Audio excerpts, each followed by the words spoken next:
Hi, ಎಲ್ರಿಗೂ ನಮಸ್ಕಾರ. ನೀವು ನೋಡ್ತಾ ಇದ್ದೀರಾ ನ್ಯೂಸ್ ಹಂಟ್ ಕರ್ನಾಟಕ. ನಾನು ನಿಮ್ಮ ಮಂಜುಗೌಡ.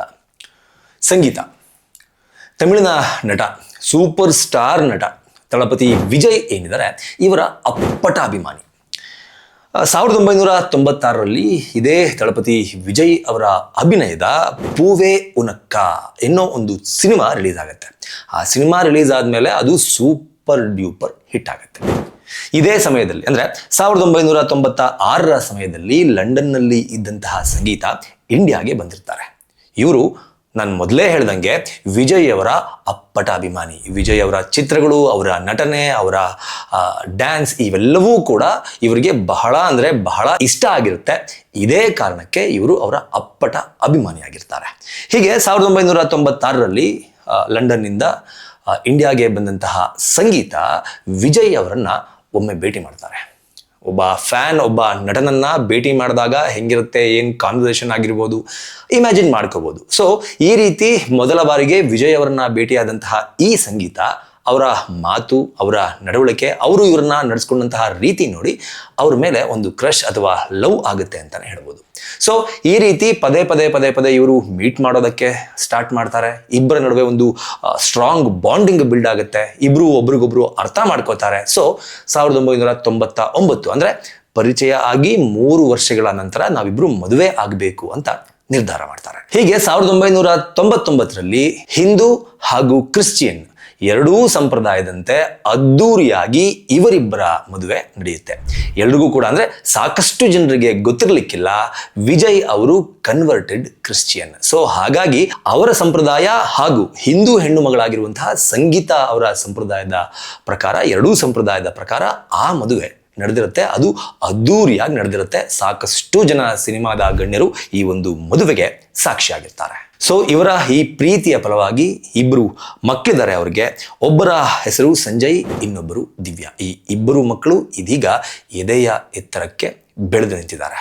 ಸೊ ಹೀಗೆ ಇವರಿಬ್ಬರ ವೈವಾಹಿಕ ಜೀವನ, ಕೌಟುಂಬಿಕ ಜೀವನ ತುಂಬಾನೇ ಚೆನ್ನಾಗಿರುತ್ತೆ.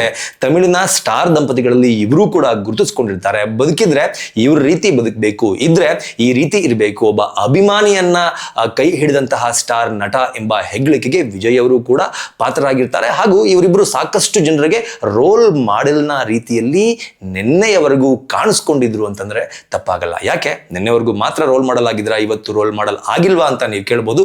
ಹೌದು, ಆಗಿಲ್ಲ ಅಂತ ಹೇಳೋದಕ್ಕೆ ಇಷ್ಟಪಡ್ತೀನಿ.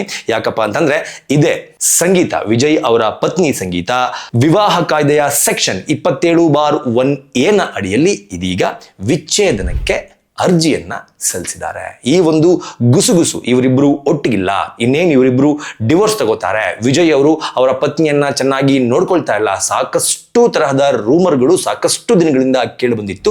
ಇದೀಗ ಆ ಎಲ್ಲಾ ರೂಮರ್ಗಳಿಗೂ ಪುಷ್ಟಿ ನೀಡುವಂತಹ ವಿಚಾರ ಹೊರಗಡೆ ಬಂದಿರೋದ್ರಿಂದ ವಿಜಯ್ ಅವರ ಪತ್ನಿ ಇದೀಗ ವಿಚ್ಛೇದನವನ್ನ ಕೋರಿ ಅರ್ಜಿಯನ್ನ ಸಲ್ಲಿಸಿದ್ದಾರೆ. ಈ ಅರ್ಜಿಯಲ್ಲಿ ಅಂದ್ರೆ ಒಂದು 12 ಪುಟಗಳ ಅರ್ಜಿ ಇದೆ. ಈ 12 ಪುಟಗಳ ಅರ್ಜಿಯಲ್ಲಿ ಒಂದಷ್ಟು ಆಯ್ದ ಭಾಗಗಳನ್ನ ಅಥವಾ ಪಾಯಿಂಟ್ಗಳನ್ನ ನಿಮ್ಮ ಮುಂದೆ ಪ್ರೆಸೆಂಟ್ ಮಾಡ್ತಾ ಇದ್ದೀನಿ. ಈ ಅರ್ಜಿಯಲ್ಲಿ ವಿಚ್ಛೇದನಕ್ಕೆ ಯಾವೆಲ್ಲಾ ರೀತಿಯ ಕಾರಣಗಳನ್ನ ವಿಜಯ್ ಅವರ ಪತ್ನಿ ಸಂಗೀತ ಅವರು ನೀಡಿದ್ದಾರೆ ಅನ್ನೋದನ್ನ ಒಂದ್ಸರಿ ನೋಡಿ. ಮದುವೆಯಾದ ಆರಂಭಿಕ ವರ್ಷಗಳು ಚೆನ್ನಾಗಿದ್ದವು.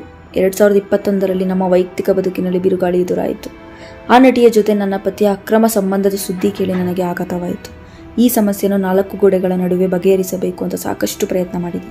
ಈ ವಿಚಾರಕ್ಕೆ ಸಂಬಂಧಿಸಿದಂತೆ ಆ ನಟಿಯ ಜೊತೆಗಿನ ಸಂಬಂಧ ಕಡಿದುಕೊಳ್ಳುವ ಭರವಸೆಯೂ ಸಹ ನನ್ನ ಪತಿ ವಿಜಯ್ ನನಗೆ ನೀಡಿದ್ದರು. ಆದರೆ ಭರವಸೆ ಕೇವಲ ಭರವಸೆಯಾಗಿ ಉಳಿಯಿತು. ಮತ್ತೆ ಈ ವಿಚಾರದ ಕುರಿತು ಪ್ರಶ್ನೆ ಮಾಡಿದಾಗ ವಿಜಯ್ ನನಗೆ ಆರ್ಥಿಕ ನಿರ್ಬಂಧಗಳನ್ನು ವಿಧಿಸಿದರು. ಆದರೆ ನಮ್ಮ ಮಕ್ಕಳ ಭವಿಷ್ಯದ ದೃಷ್ಟಿಯಿಂದ ಅವರಿಗೆ ತೊಂದರೆ ಆಗಬಾರದು ಅಂತ ಎಲ್ಲವನ್ನೂ ಸಹಿಸಿಕೊಂಡು ಬಂದೆ.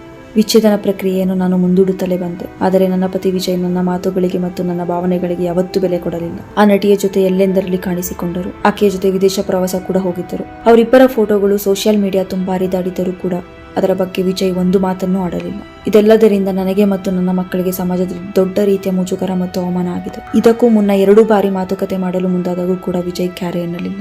ನವೆಂಬರ್ 9ರಂದು ಇನ್ನೊಮ್ಮೆ ಈ ವಿಷಯವನ್ನು ಬಗೆಹರಿಸುವ ಪ್ರಯತ್ನವನ್ನು ನಾನು ಮಾಡಿದೆ. ಆದರೆ ಅದಕ್ಕೂ ಕೂಡ ವಿಜಯ್ ಮನಸ್ಸು ಮಾಡಲಿಲ್ಲ. ಆದ್ದರಿಂದ ನ್ಯಾಯಾಲಯದ ಬಾಗಿಲು ತಟ್ಟುವುದು ನನಗೆ ಅನಿವಾರ್ಯವಾಯಿತು. ವಿಜಯ್ ದಾಂಪತ್ಯದಲ್ಲಿ ವಿಶ್ವಾಸದ್ರೋಹ ಮಾಡಿದ್ದಾರೆ. 2021ರಿಂದ ಪದೇ ನನ್ನನ್ನು ಮೌಖಿಕವಾಗಿ ನಿಂದಿಸಿದ್ದಾರೆ.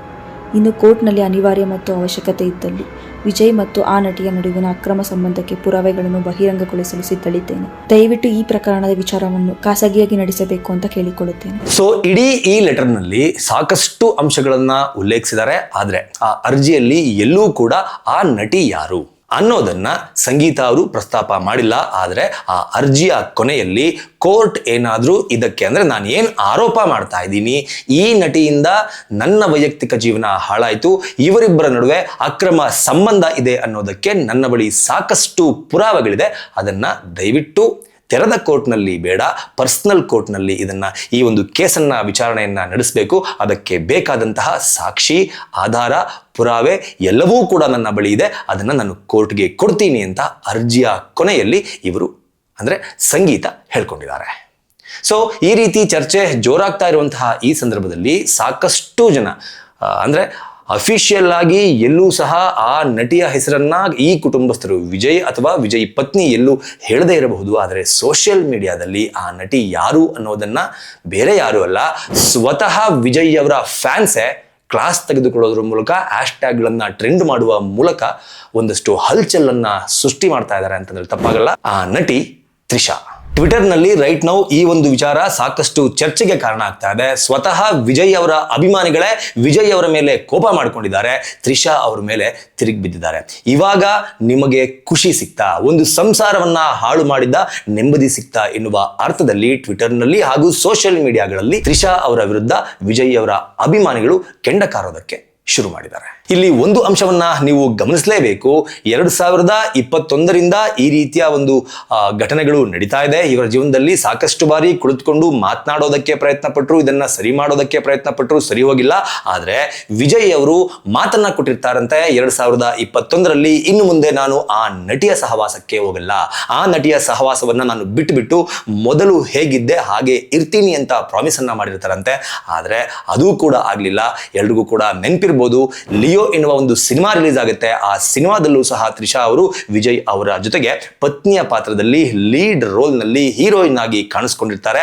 ಆ ಚಿತ್ರ ಬಂದಿದ್ದು 2023ರಲ್ಲಿ. ಅಂದ್ರೆ 2021ರಲ್ಲಿ ಆ ನಟಿಯ ಸಹವಾಸಕ್ಕೆ ನಾನು ಹೋಗೋದಿಲ್ಲ ಅಂತ ವಿಜಯ್ ಅವರು ಅವರ ಪತ್ನಿಗೆ ಪ್ರಾಮಿಸ್ ಅನ್ನ ಮಾಡಿದ್ರು ಕೂಡ ಆ ಪ್ರಾಮಿಸ್ ಅನ್ನ ಬ್ರೇಕ್ ಮಾಡ್ತಾರೆ. ಅವರ ಜೊತೆಗೆ ಫಾರಿನ್ ಟ್ರಿಪ್ ಹೋಗಿ ಬರ್ತಾರೆ ಹಾಗೂ ಲಿಯೋ ಚಿತ್ರದಲ್ಲಿ ಅವರನ್ನೇ ನಾಯಕ ನಟಿಯನ್ನಾಗಿ ಹಾಕಿಕೊಳ್ತಾರೆ. ಸೊ ಇದೀಗ ತಮಿಳುನಾಡಿನ ಸೂಪರ್ ಸ್ಟಾರ್ ನಟ ಆಗಿರುವಂತಹ ವಿಜಯ್ ಅವರ ಆ ಒಂದು ಕೌಟುಂಬಿಕ ಕಲಹ ಬೀದಿಗೆ ಬಂದು ಬಿದ್ದಂತಾಗಿದೆ. ಎಲ್ಲೂ ಕೂಡ ತುಂಬಾ ದೊಡ್ಡ ಮಟ್ಟದ ಕಾಂಟ್ರವರ್ಸಿಯನ್ನ ಸಂಗೀತ ಅವರು ಮಾಡ್ಕೊಂಡಿಲ್ಲ. ಅವರು ನೀಟಾಗಿ, ಪೊಲೈಟ್ ಆಗಿ, ಪ್ರೊಫೆಷನಲ್ ಆಗಿ ಒಂದು ಎಜುಕೇಟೆಡ್ ಹೆಣ್ಣು ಮಗಳ ರೀತಿಯಲ್ಲಿ ನಡ್ಕೊಳ್ಳೋದ್ರ ಮೂಲಕ ಕೋರ್ಟ್ಗೆ ವಿಚ್ಛೇದನವನ್ನ ಕೋರಿ ಅರ್ಜಿನ ಸಲ್ಲಿಸಿದ್ದಾರೆ. ಆ ಅರ್ಜಿನ ಸಲ್ಲಿಸೋದಕ್ಕೆ ಕಾರಣ ಇತ್ತೀಚೆಗೆ ತ್ರಿಷಾ ಹಾಗೂ ವಿಜಯ್ ವಿದೇಶ ಪ್ರವಾಸಕ್ಕೆ ಹೋಗಿ ಬಂದಾಗ ಆ ಫೋಟೋಗಳು ಸೋಷಿಯಲ್ ಮೀಡಿಯಾದಲ್ಲಿ ವೈರಲ್ ಆಯಿತು. ಆ ವೈರಲ್ ಆದ ನಂತರ ನನಗೆ ಅಂದ್ರೆ ವಿಜಯ್ ಅವರ ಪತ್ನಿ ಸಂಗೀತಾಗೆ ಹಾಗೂ ಅವರ ಇಬ್ಬರು ಮಕ್ಕಳೇನಿದ್ದಾರೆ ಆ ಮಕ್ಕಳಿಗೆ ಸೊಸೈಟಿನಲ್ಲಿ ಸಾಕಷ್ಟು ರೀತಿಯ ಮುಜುಗರ ಎದುರಾಗಿದೆ. ಈ ಕಾರಣಕ್ಕೋಸ್ಕರ ನಾನು ಡಿವೋರ್ಸ್ಗೆ ಅಪ್ಲೈ ಮಾಡಿದ್ದೀನಿ ಅಂತ ಅವರು ಬರ್ತ್ಕೊಂಡಿದ್ದಾರೆ. ಸೊ ರಾಜಕೀಯವಾಗಿ ಈಗ ಟಿವಿಕೆ ಎನ್ನುವ ಒಂದು ಪಕ್ಷವನ್ನ ಕಟ್ಟಿಕೊಂಡು ತಮಿಳುನಾಡಿನ ಮುಂಬರುವ ಇನ್ನೇನು 1 ಅಥವಾ 2 ತಿಂಗಳಲ್ಲಿ ತಮಿಳುನಾಡಿನ ಎಲೆಕ್ಷನ್ ನಡೆಯುತ್ತೆ. ಆ ಎಲೆಕ್ಷನ್ ನಲ್ಲಿ ಹಲ್ಚಲನ್ನ ಸೃಷ್ಟಿ ಮಾಡುವ ಮೂಲಕ ತಮಿಳುನಾಡಿನಲ್ಲಿ ಸಿಎಂ ಆಗಬೇಕು ಎನ್ನುವ ನಿಟ್ಟಿನಲ್ಲಿ ಒಂದು ನೆಕ್ಸ್ಟ್ ಲೆವೆಲ್ ಕ್ಯಾಂಪೇನ್ ಅನ್ನ ವಿಜಯ್ ಅವರು ಮಾಡ್ತಾ ಇದ್ದಾರೆ. ಅಂದ್ರೆ ರಾಜಕೀಯವಾಗಿ ಪೀಕ್ನಲ್ಲಿ ಇರುವಂತಹ ಟೈಮ್ನಲ್ಲಿ, ಆಕ್ಟಿಂಗ್ ಕರಿಯರ್ನಲ್ಲಿ ಪೀಕ್ನಲ್ಲಿ ಇರುವಂತಹ ಟೈಮಲ್ಲಿ ಫ್ಯಾನ್ ಬೇಸ್ ಎನ್ನುವ ವಿಚಾರಕ್ಕೆ ಬಂದರೂ ಕೂಡ ತಮಿಳುನಾಡಿನಲ್ಲಿ ವಿಜಯ್ ಅವರು ಇವತ್ತು ಪೀಕ್ನಲ್ಲಿ ಇರುವಂತಹ ಟೈಮ್ನಲ್ಲಿ ಈ ರೀತಿಯ ಒಂದು ನಿರ್ಧಾರ ಅಥವಾ ಕಾಂಟ್ರವರ್ಸಿ ಬೇಕಿತ್ತಾ ಅನ್ನೋದೇ ನನಗೆ ಕಾಡ್ತಾ ಇರುವಂತಹ ಪ್ರಶ್ನೆ. ನಿಮ್ಗೇನನ್ಸುತ್ತೆ ಈ ಒಂದು ಕೇಸನ್ನು ನೋಡಿದಾಗ ಹಾಗೂ ವಿಜಯ್ ಅವರು ನಡೆದುಕೊಳ್ತಾ ಇರುವಂತಹ ರೀತಿಯನ್ನು ನೋಡಿದಾಗ? ಸಾಕಷ್ಟು ಭಾಷಣಗಳಲ್ಲಿ ಅವರು ಮಾತನಾಡ್ತಾರೆ, ತಮಿಳುನಾಡಿಗೆ ಸಾಮಾಜಿಕವಾಗಿ ನ್ಯಾಯವನ್ನು ಕೊಡಿಸ್ತೀನಿ, ಹಿಂದುಳಿದವರಿಗೆ ಸಾಮಾಜಿಕವಾಗಿ ನ್ಯಾಯವನ್ನು ಕೊಡಿಸ್ತೀನಿ, ಕಷ್ಟದಲ್ಲಿರುವವರಿಗೆ, ತೊಂದರೆಯಲ್ಲಿರುವವರಿಗೆ ನ್ಯಾಯವನ್ನ ಕೊಡಿಸ್ತೀನಿ ಅಂತ ಹೇಳುವಂತಹ ವಿಜಯ್ ಅವರ ಪತ್ನಿಗೂ ಕೂಡ ನ್ಯಾಯವನ್ನ ಕೊಡಿಸಬಹುದಾಗಿತ್ತು ಅಥವಾ ಕೊಡಬಹುದಾಗಿತ್ತು. ನಿಮ್ಮ ಅನಿಸಿಕೆ ಏನು ಅನ್ನೋದನ್ನ ಕಮೆಂಟ್ ಬಾಕ್ಸ್ ಮೂಲಕ ತಿಳಿಸಿ ಅಂತ ಕೇಳ್ಕೊತಾ ಈ ವಿಡಿಯೋನ ಮುಗಿಸ್ತಾ ಇದ್ದೀನಿ. ನಮಸ್ಕಾರ.